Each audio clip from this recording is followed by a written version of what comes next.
Vous écoutez On lit pour vous. Jeter sa fortune hydrique par les fenêtres. Un texte de Louis-Maud de Rieux-Soucy, publié dans Le Devoir du 22 juillet 2026. En sous-titre, notre mine d'or bleu vient avec de super responsabilités qu'il serait temps qu'on assume.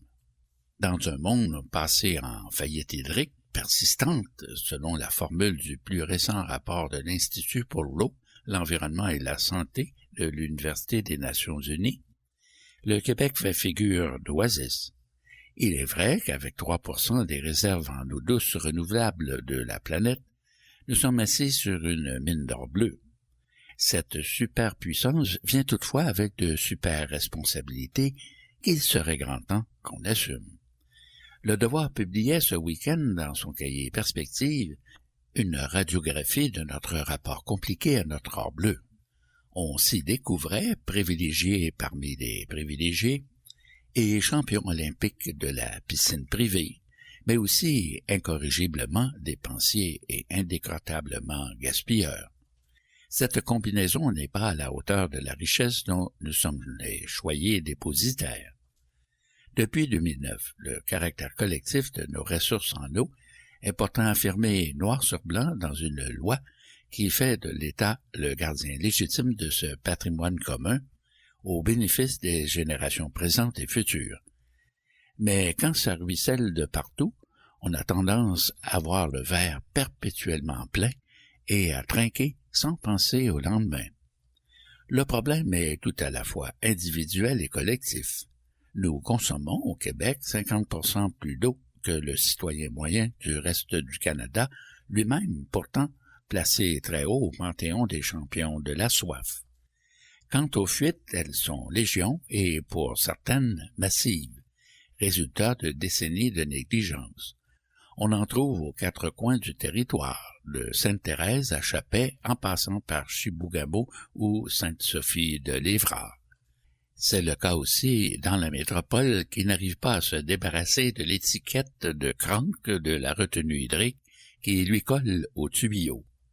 En raison d'un risque imminent de bris d'une conduite d'eau sous l'avenue Atwater, la situation est devenue si fragile cet été que toute l'île est priée de réduire sa consommation.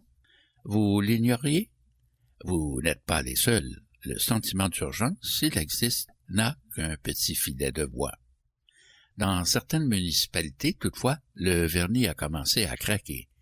L'Union des municipalités du Québec estime que plus de 36 000 logements n'ont pas pu être construits l'an dernier parce que les municipalités visées étaient incapables de traiter davantage d'eau usée ou de fournir plus d'eau potable. C'est une douche froide. L'apparente gratuité de l'eau au Québec, ses coûts étant généralement inclus dans les impôts fonciers, fait, hélas, écran. Sans transparence, comment savoir qu'on déborde? Une facture d'eau séparée, comme cela se fait chez les voisins ontariens ou dans certains pays européens, permettrait de rendre la consommation mesurable et dosable. On a aussi des croûtes à manger en matière de gestion des eaux grises, douches, lessive et des eaux noires, toilettes. Le recyclage des eaux usées pour alimenter les toilettes, par exemple, est encore largement anecdotique dans le parc immobilier. Pourtant, il permet des économies allant jusqu'à 30, voire 40% de la consommation totale d'eau potable. Notre rapport à l'eau s'est largement défini par son abondance et son accessibilité, mais alors que nos étés se dérèglent et qu'on cherche à se rafraîchir, on découvre avec stupeur que les kilomètres d'eau libre qui nous entourent ont, pour l'immense majorité, été bradés aux plus offrants. Le Centre de recherche sur les territoires du Québec a calculé que plus de 98% des rives des lacs et rivières où habite la majorité des Québécois sont aujourd'hui inaccessibles. On les a lentement laissés filer au fil du temps en négligeant de prévoir des droits d'accès ou des servitudes de passage. Dans Le Devoir, plus tôt ce mois-ci, une douzaine d'organisations et d'experts menés par Jacques Quentin posaient crûment la question. Déposséder une population de sa terre est une chose grave, La déposséder de son eau le serait-elle moins? La réponse est évidemment non. Alors que nos réserves en eau et en territoire vierge font l'envie des centres de données voraces, ne devrait-on pas insister auprès des partis pour qu'ils nous disent ce qu'ils ont l'intention de faire pour préserver le caractère collectif et la bonne santé de nos ressources face à tous ces périls, course à l'intelligence artificielle comprise? Un seul centre peut consommer jusqu'à 19 millions de litres par jour, soit l'équivalent d'une ville de 10 000 à 50 000 habitants. Ça peut vite devenir vertigineux. Le temps de l'insouciance est terminé. Rendu à de telles extrémités, il est impossible d'imaginer des solutions à la pièce. Le Québec doit repenser le lien vital qui le relie à son or bleu, guidé par une transparence irréprochable et un esprit de préservation musclé, avec, à la clé, un désenclavement progressif de nos eaux libres au bénéfice du plus grand nombre. Ce faisant, il arrivera peut-être à couper l'herbe sous le pied à une tendance dangereuse, bien installée chez nous, et qui consiste à travailler pour socialiser le risque d'une main, tout en privatisant le bien commun de l'autre. Fin de ce texte de Louis-Maud de Rieux-Soucy, titré « Jeter sa fortune hydrique par les fenêtres », publié dans Le Devoir du 22 juillet 2026.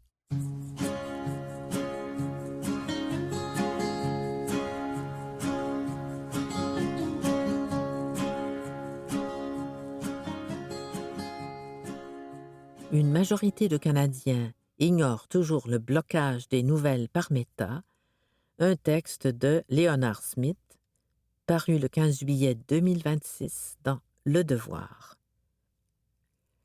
Quoi retenir? 41% des utilisateurs de Facebook et 26% d'Instagram ignorent toujours que les médias ne peuvent plus publier sur ces plateformes. Meta a restreint les contenus des médias canadiens en réponse à la loi sur les nouvelles en ligne adoptée en juin 2023. Depuis le blocage, la consommation de nouvelles sur Instagram et Facebook a évolué avec une baisse de 11 millions de vues quotidiennes. Une majorité d'utilisateurs de Facebook et d'Instagram ne savent toujours pas que les médias d'information ne peuvent plus publier de nouvelles sur ces plateformes près de 3 ans après l'instauration du blocage par Meta, montre un récent rapport. La mésinformation ne s'est pas pour autant généralisée sur ces réseaux sociaux, nuance des experts. La loi sur les nouvelles en ligne, adoptée en juin 2023, stipule que les géants du Web versent des compensations financières pour les contenus d'actualité publiés par les médias canadiens sur ces plateformes. En réponse à la loi, Meta a choisi de restreindre les contenus des médias canadiens sur Facebook et Instagram. Or, selon un rapport publié à la fin juin 2026 par l'Observatoire sur l'écosystème médiatique, OEM, de l'Université McGill, seuls 41% des utilisateurs de Facebook et 26% des utilisateurs d'Instagram savent que les médias d'information ne sont plus en mesure de diffuser du contenu sur ces plateformes. Le document se base sur les réponses fournies par 1518 répondants en ligne dans un sondage national. L'attention limitée portée à l'actualité et une perception élargie des nouvelles pourraient être à l'origine de la confusion sur le blocage, selon le rapport de l'OEM.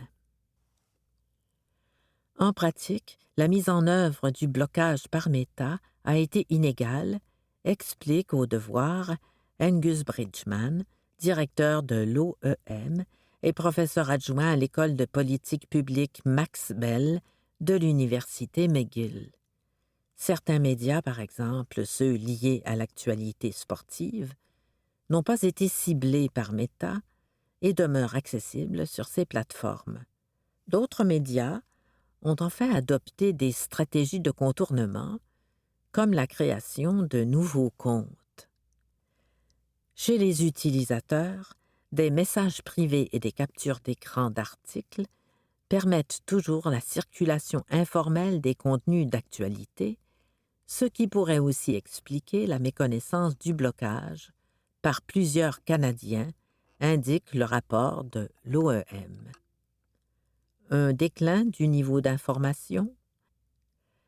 Reste qu'il est difficile d'établir si les gens s'informent mieux ou moins bien qu'auparavant. Parmi les utilisateurs de Facebook et d'Instagram au courant de la décision de Meta, 45% disent avoir commencé à consulter directement les sites d'actualité, tandis que 22% n'ont pas changé leurs habitudes médiatiques à la suite du blocage des nouvelles sur ces plateformes, selon les données de l'OEM. Les effets du blocage pourraient néanmoins être plus importants chez les personnes qui ne sont pas au courant de celui-ci.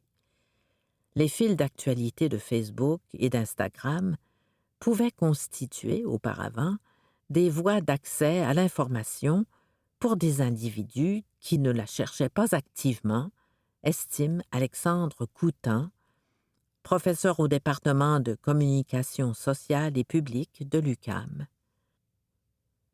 On leur enlève un espace où des médias apparaissent beaucoup par des discussions, par des connexions et par les choix des algorithmes, explique-t-il. Selon un autre rapport de l'OEM, publié en 2024, une réduction de 11 millions de vues chaque jour pour les nouvelles publiées sur Facebook et Instagram était due au blocage. Cette estimation demeure toujours pertinente aujourd'hui, confirme au devoir Angus Bridgman, même si, depuis, la manière de consommer l'actualité a fortement évolué, surtout depuis le blocage. De plus en plus de Canadiens obtiennent leurs informations politiques de la part d'influenceurs ou de créateurs de contenu sur les réseaux sociaux, constate le professeur. Pour Alexandre Coutan, la diversification des sources d'information n'est pas en soi inquiétante, plusieurs créateurs étant en mesure de produire des contenus de qualité et rigoureux.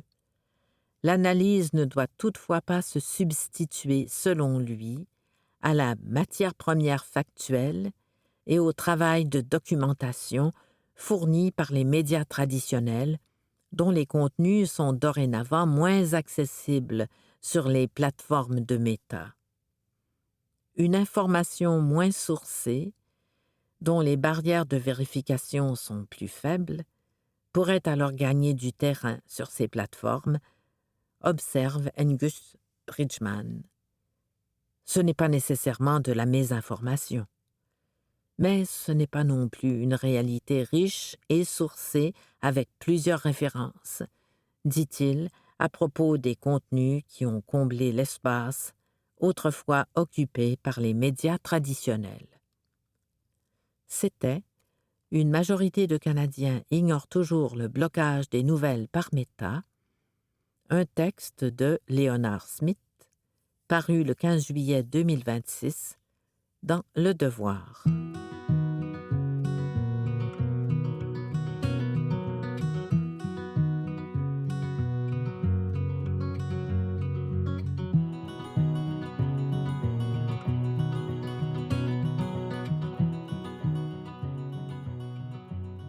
Au cœur du powwow de Wendake. Un texte de Jean-François Nadeau, paru le 29 juin 2026 dans Le Devoir. Fin juin 2026, à Wendake. La communauté de la nation Wendat, enclavée en banlieue de Québec, se tenait le 59e powwow international. Qu'est-ce qu'un powwow au juste? Ni un spectacle folklorique, ni une fête populaire.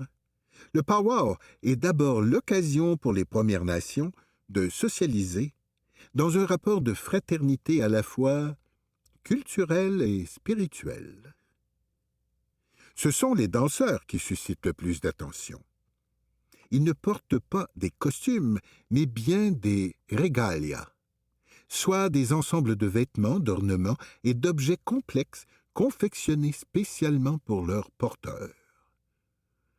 Les couleurs, les broderies, les plumes, les grelots, les mocassins, les ceintures ou les coiffes ne sont pas de simples accessoires décoratifs. Ils expriment une appartenance, l'adhésion à un clan, une expérience vivante, un héritage transmis de génération en génération. Chaque régalia raconte une histoire personnelle et familiale. Ces vêtements, fabriqués à la main, contribuent à l'identité de celui ou celle qui danse. Un certain nombre de jeunes participants portent sur leurs vêtements colorés des signets de papier plastifié qui montrent le visage d'un aïeul décédé récemment, dans une sorte de révérence aux morts frappantes. Selon Charles Bender, l'animateur de l'événement, la danse est comme une prière adressée aux uns et aux autres. Pendant longtemps, l'Église ne voulait pas qu'on danse, explique Carlo Gros-Louis, chef du patrimoine culturel et responsable de l'archéologie à Wendake. La danse, c'était pour elle une possession du démon qu'il fallait combattre. En fait, c'est la loi sur les Indiens d'Ottawa qui, à partir de 1876, a interdit ces manifestations traditionnelles, précise l'ethnologue Wendat Isabelle Picard. La loi a changé en 1951, sauf qu'il a fallu quelques années encore pour qu'on apprenne que la loi était changée. Les autorités fédérales considéraient ces rassemblements festifs comme des obstacles à l'assimilation. On parlait volontiers d'un problème indien qui devait se dissoudre dans l'assimilation. Les agents des affaires indiennes et les missionnaires surveillent alors les communautés, confisquent les objets cérémoniels et vont jusqu'à poursuivre les personnes qui maintiennent ces pratiques. Cette politique répressive s'inscrivait dans un vaste projet d'annihilation culturelle, rappelle le remarquable musée de Wendake, inauguré en 2008. À observer particulièrement dans ce musée un morceau de l'ancien hôtel de l'église Notre-Dame de Lorette, 1730, situé non loin de là. En se plaçant bien bas devant cet artefact du temps de la Nouvelle-France, le visiteur pourra apprécier de remarquables scènes anciennes de la vie autochtone gravées dans le bois il y a plus de 2 siècles. Avant le début du nouveau millénaire, des powwows avaient déjà lieu à Wendake. On mangeait, on se rencontrait, il y avait des artisans, indique encore Isabelle Picard. Mais ce n'est qu'au début des années 2000, du moins à Wendake, que la danse est revenue en force pour devenir le cœur des powwows. Les participants viennent parfois de loin. Célina Kada Matazawagon est partie du lac Huron. Pour danser vêtue de sa régalia, elle a fait la route depuis l'île de Manitoulin. Venue d'Ottawa, malgré de furieux maux de dos, Lee Harrigan ne manquerait pour rien au monde cet événement. La transmission. Originaire de la Première Nation d'Alderville, en Ontario, Bruce Smoke est l'une des figures marquantes de la transmission des traditions autochtones. « Ça fait 8 ans que je n'étais pas venu ici », dit celui qui a parcouru le Canada avec le Smoke Trail Cultural Group, un ensemble plusieurs fois récompensé. Il y a beaucoup de monde. Il manque même un peu de place, dit-il en esquissant un léger sourire. C'était la première participation de Tamara Picard à un powwow. Pour l'occasion, ses cousines la guidaient. Elle remercie Sushan Bacon de l'avoir aidé à fabriquer sa régalia après qu'Ouchtushkoueux, Gros Louis, lui eut enseigné à danser. À ce powwow, où se sont retrouvés environ 200 danseurs, les visiteurs allochtones étaient les bienvenus à condition de respecter certains usages. Aucune photographie, entre autres choses, n'est permise durant la grande entrée de tous les danseurs, précédés par des vétérans auxquels on rend honneur. Pour André Perkins, président de l'Association canadienne des vétérans autochtones, il ne saurait être question que le bâton d'aigle sacré puisse se retrouver photographié. L'aigle, explique-t-il, est l'animal par lequel se traduisent les liens puissants avec le Créateur. C'est lui qui transporte nos demandes. Pour ceux qui veulent absolument avoir une photo, j'ai un faux bâton d'aigle que je montre après la cérémonie. Là, pas de problème. Les vétérans qui participent à la grande entrée affichent bien en vue leur certificat de statut indien. Pourquoi? On a eu trop d'imposteurs, dit André Perkins. Au cœur du rassemblement se font entendre le rythme de grands tambours et la scansion des chants qui le soutiennent.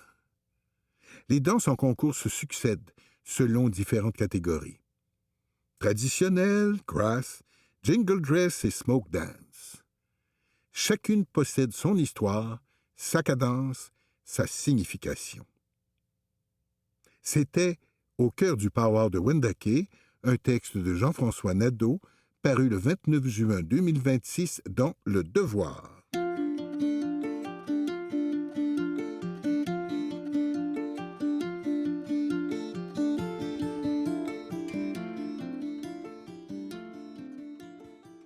Solitaire, Windows 10 et mots de passe copier-coller, un texte d'Alain McKenna, paru le 15 juillet 2026 dans la presse.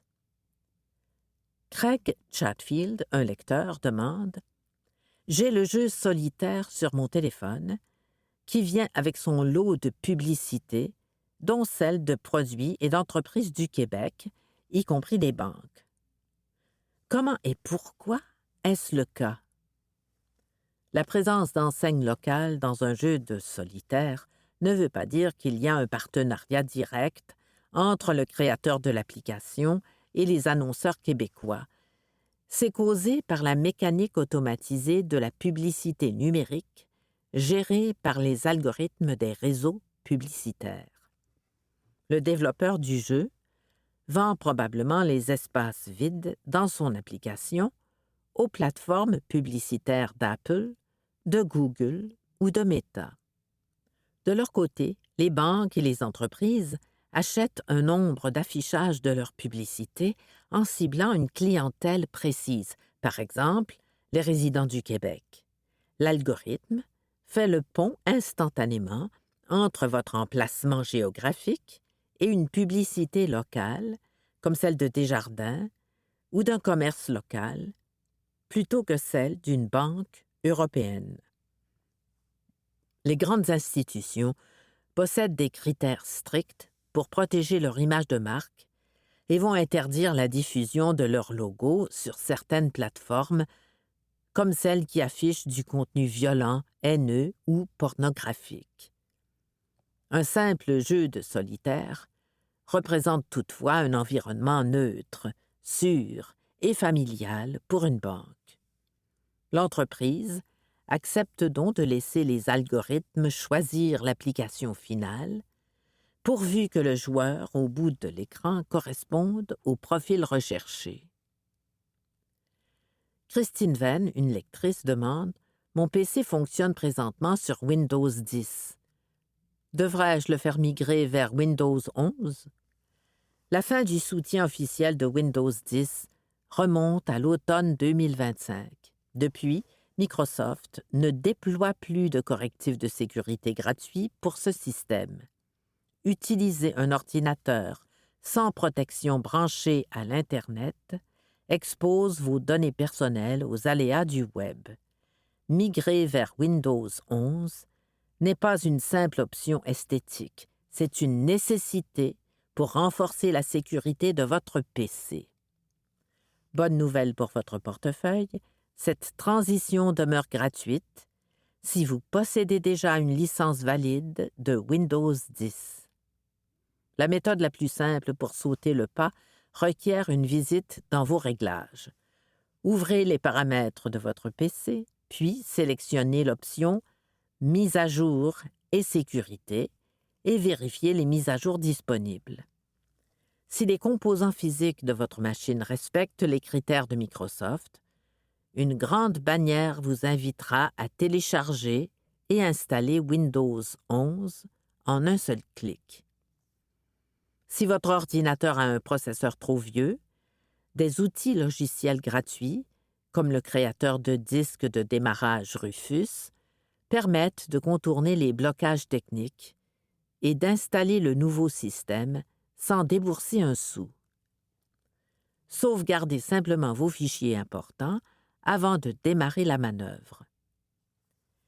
Diane Côté, une lectrice, demande « Est-ce sûr de copier-coller un mot de passe sur un site web? » Cette habitude est plutôt sûre et même fortement recommandée par les experts en cybersécurité. Le copier-coller protège vos accès informatiques contre une menace sous-estimée, les enregistreurs de frappe ou keyloggers. Ces logiciels espions interceptent chaque touche de votre clavier sur laquelle vous appuyez physiquement lorsque vous transmettez un mot de passe complexe. En un seul clic, ces espions ne capturent rien du tout. Cette méthode facilite aussi le recours à des mots de passe plus longs et impossibles à retenir, générés par un gestionnaire de mots de passe, plutôt que des codes simples et faciles à deviner. La manœuvre comporte quand même ses limites. Lorsque vous faites une copie, la donnée transite temporairement par la mémoire de votre appareil, le fameux presse-papier, qui peut être lu par un site tiers ou une application malveillante qui aurait infecté votre machine ou par l'utilisateur suivant de votre PC, qui n'a qu'à coller son contenu dans un nouveau document. Éliminez les risques avec un bon gestionnaire de mots de passe. Il va effacer automatiquement la mémoire du presse-papier après quelques secondes et vous évitera la plupart du temps d'avoir à copier-coller vos identifiants. C'était Solitaire, Windows 10 et mots de passe copier-coller, un texte d'Alain McKenna, paru le 15 juillet 2026 dans la presse.